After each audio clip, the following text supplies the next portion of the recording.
त्रैगुण्य विषया वेदा निस्त्रैगुण्यो भवार्जुन निर्द्वंद्वो नित्य सत्वस्थो निर्योगक्षेम आत्मवान। कि त्रैगुण्यो, इन तीनों गुणों के बारे में जो प्रकृति में विद्यमान है उसे हम जाने। ये तीन गुण क्या है?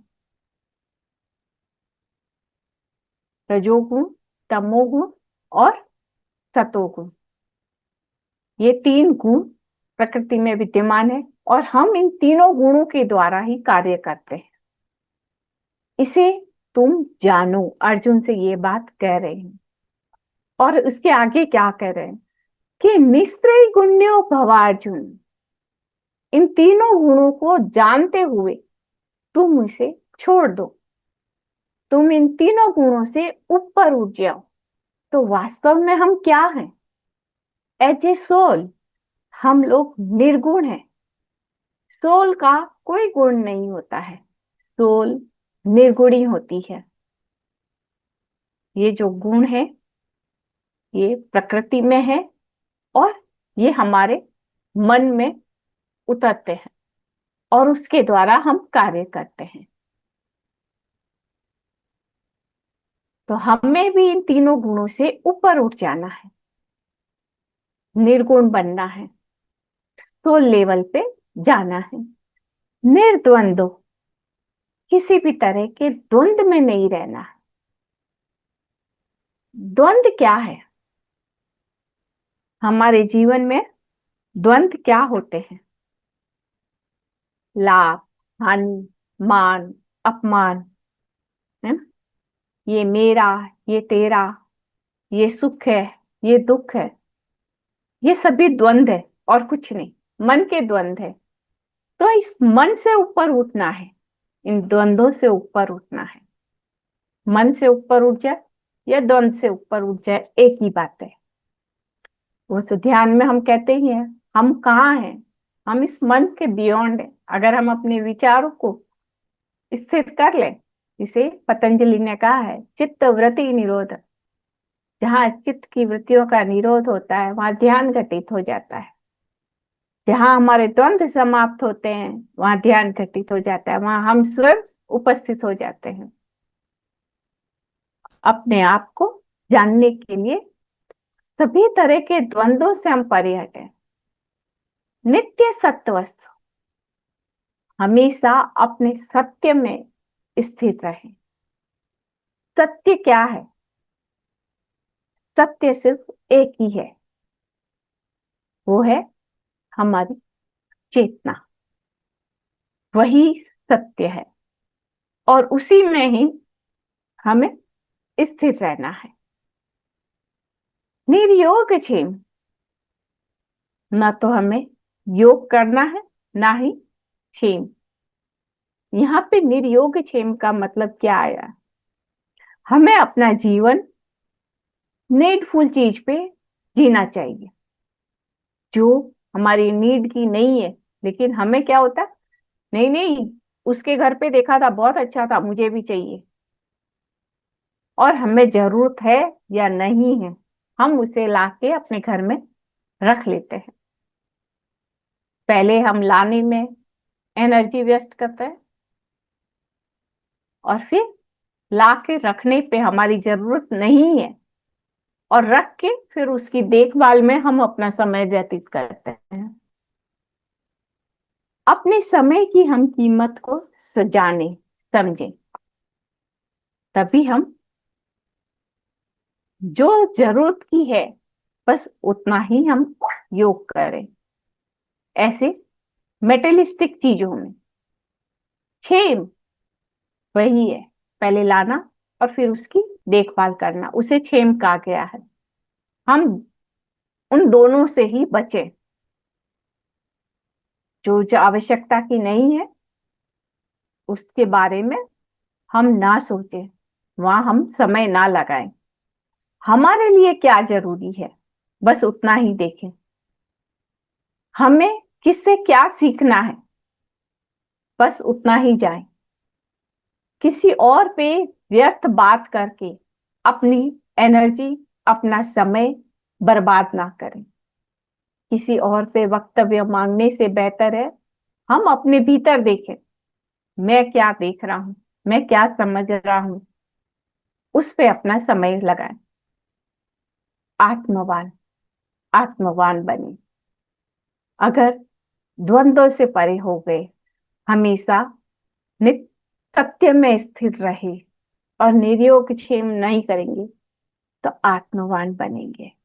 और हमें आत्मवान बनना है। ये श्लोक बेहद महत्वपूर्ण है। इस श्लोक का प्रतिदिन अध्ययन करें।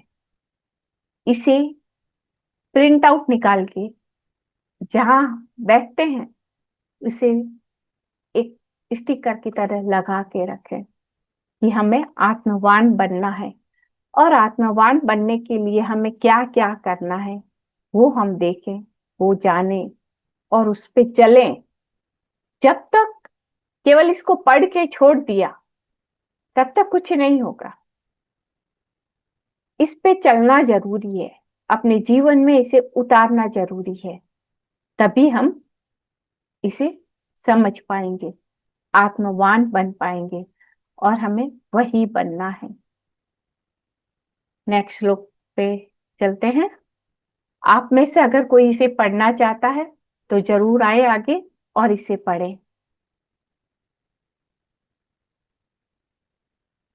है ना? अपना हैंड रेज कर सकते हैं और पढ़ सकते हैं आराम से। ज्ञान यज्ञ में सबकी आहुति होनी चाहिए, ऐसा सुना है ना? तो आप भी आए आगे और इसे पढ़े। बहुत ही, ये श्लोक तो सबको याद होना चाहिए।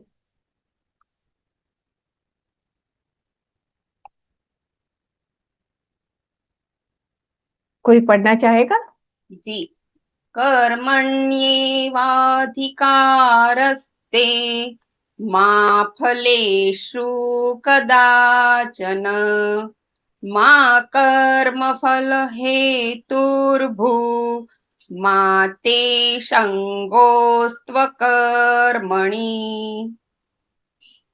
धन्यवाद।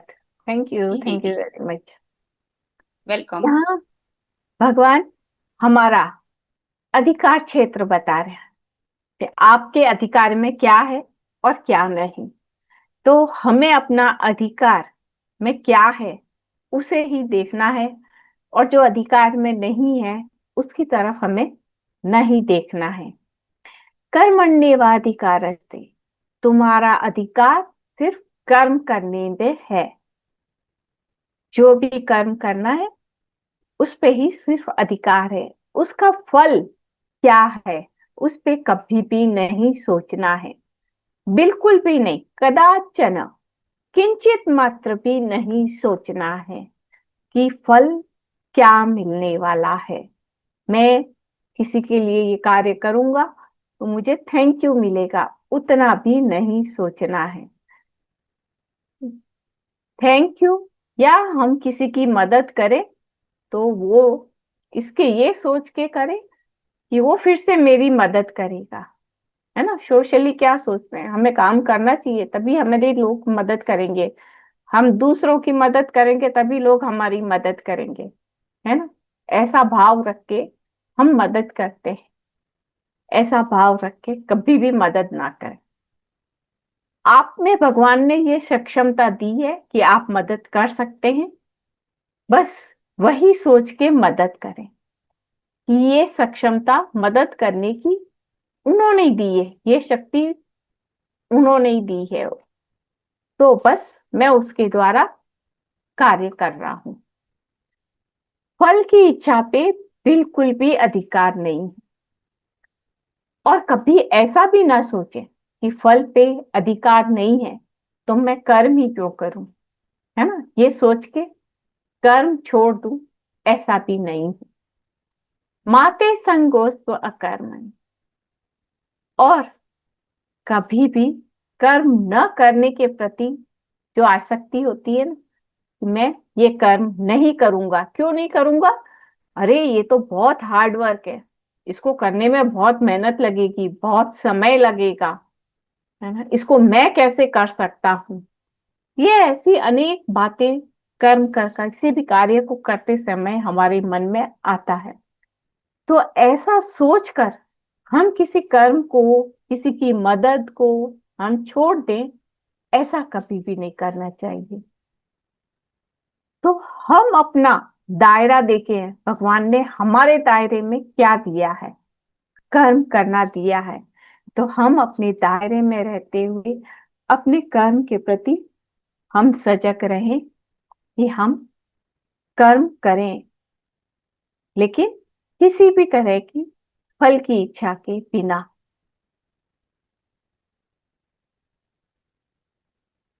इसमें बहुत सारी कहानियां मिल सकती है हमें। जैसे इसमें से एक बहुत अच्छी कहानी मिलेगी कि कर्म करने का अधिकार है, फल का नहीं। इसमें भीष्म पितामह को जब युद्ध भूमि में बाणों की सुइयां पे वो लेटे रहते हैं, दिन में युद्ध होता है और रात को फिर सभी एक समान हो जाते हैं। जब युद्ध समाप्त होता है तब सभी एक समान हो जाते हैं, तब कोई आमने सामने नहीं होता है।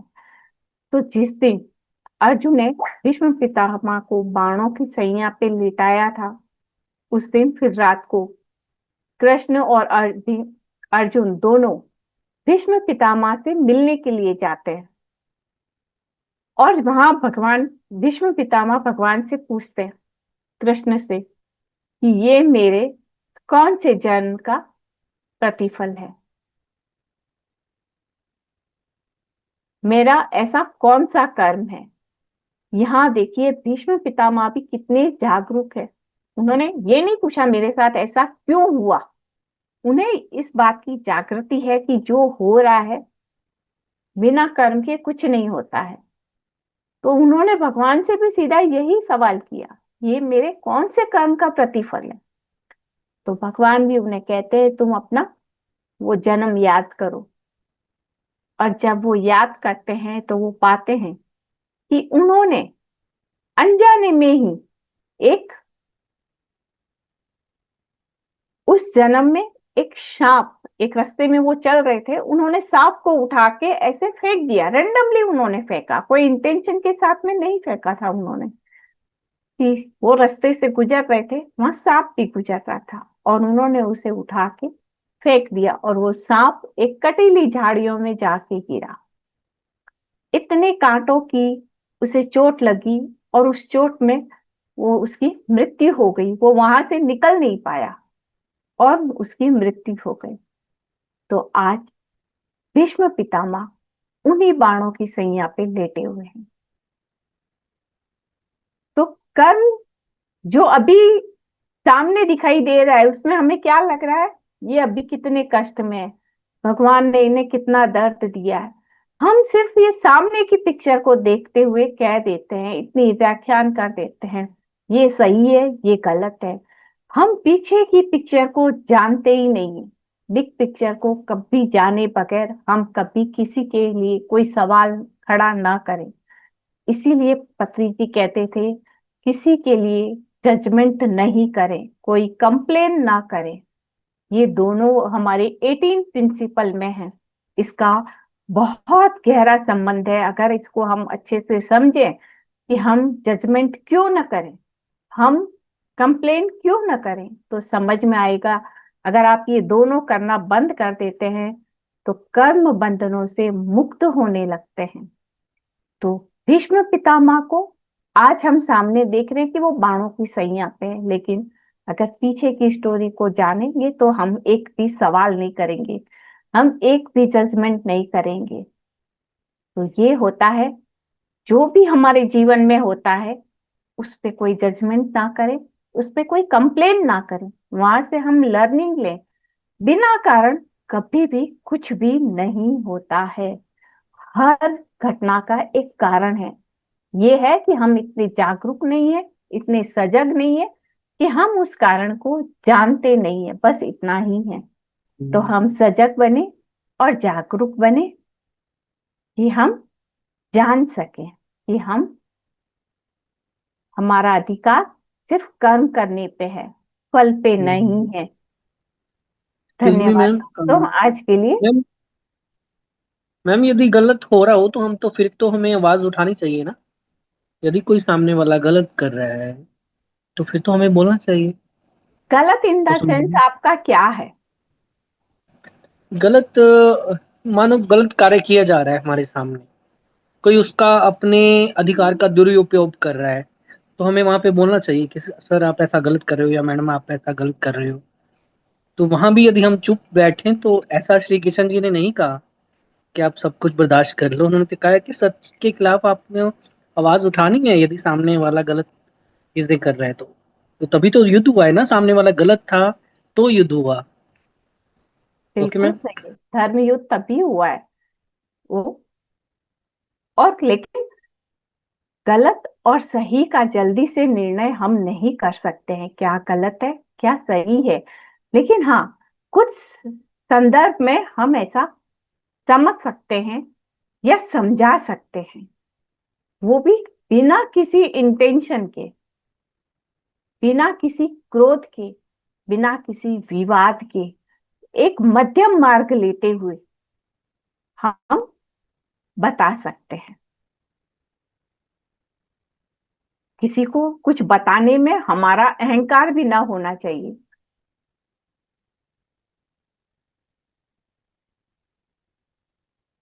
धन्यवाद दोस्तों।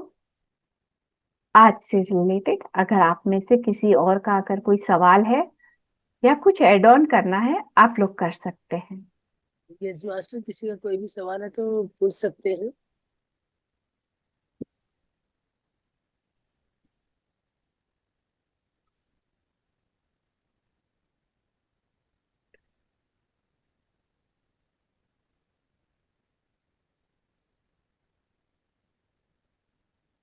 नहीं, किसी का कोई भी सवाल नहीं है मास्टर। तो हम अपनी वाणी को यहीं पे विराम देना चाहेंगे। Yes. Yes thank you. Monika ji. Yes माफी यस। चाहूंगी मोनिका जी, थोड़ा डिस्टरबेंस हुआ और एक कोई एक्चुअल बात। में वो लॉगिन हो नहीं पा रहा था, इसीलिए ये सब चल रहा था। हाँ, कोई बात नहीं। जी, थैंक यू मैम। और थैंक बहुत अच्छी ज्ञान और ध्यान देने के लिए बहुत बहुत धन्यवाद सभी दोस्तों की तरफ से। तो धन्यवाद। मास्टर, किसी का कोई सवाल है तो आप बोल सकते हैं अभी भी, और नहीं तो हम अपनी वाणी को हाँ जी यहीं मैम, विराम है देंगे। सवाल, आपसे सवाल है, आप बताइए। जी इतने दिन मास्टर बाद आए बोलिए। हैं, क्या एक्सपीरियंस लेकर आए हैं? हम जी सुनना मास्टर, चाहते हैं आपसे। मैं आप क्या क्या एक्सपीरियंस लेकर आए वहां से, बताइए कैसा मैं कैसा अपना लगा। एक्सपीरियंस से जो फ्राइडे को एक स्पेशल प्रोग्राम होगा उस दिन बताऊंगी। मैं सियासतदारा पे गई थी और वहां पे मैंने नदी में बैठ के मैंने ध्यान किया, और वो ध्यान का एक्सपीरियंस मैं जरूर शेयर करना चाहूंगी। मैं नीलकंठ, सियासतदारा, मंसूरी और हरिद्वार वगैरह 3 दिन 2-3 दिन का मेरा ट्रिप था। मैं वहीं से अहमदाबाद मॉर्निंग में आई हूँ। ओके। जी मैम। और नाइस। बहुत ही अच्छा अनुभव था मैम, बहुत अच्छा, बहुत डिसेंट। Very nice. या वाओ।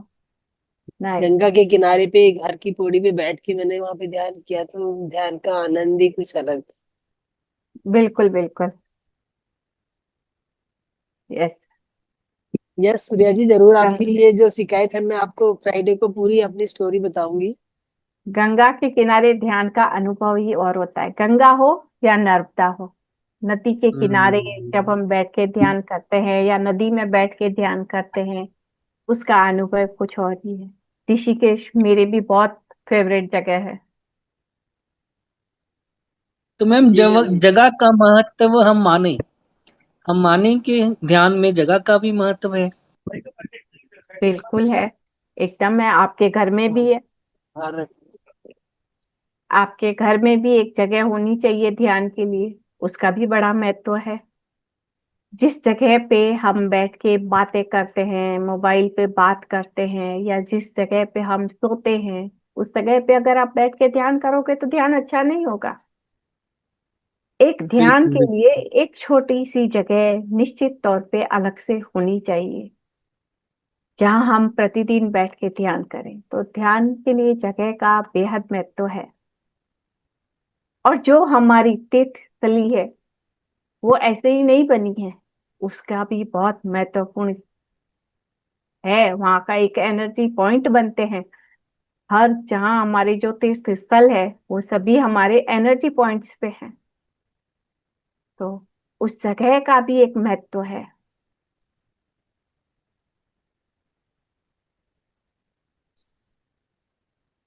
यस मास्टर, किसी और का कोई सवाल?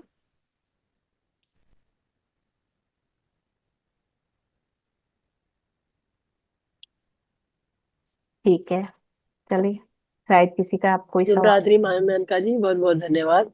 हाँ, शुभ रात्रि। आप सबका बहुत सभी बहुत मास्टर को मेरा धन्यवाद। बहुत बहुत तहे दिल की गहराइयों से धन्यवाद हमारे साथ जुड़ने के लिए। और मोनिका जी का स्पेशल धन्यवाद, इतनी सुंदर जानकारी भगवत गीता के बारे में मैम दे रहे हैं, तो बहुत बहुत ग्रेटिट्यूड मैम।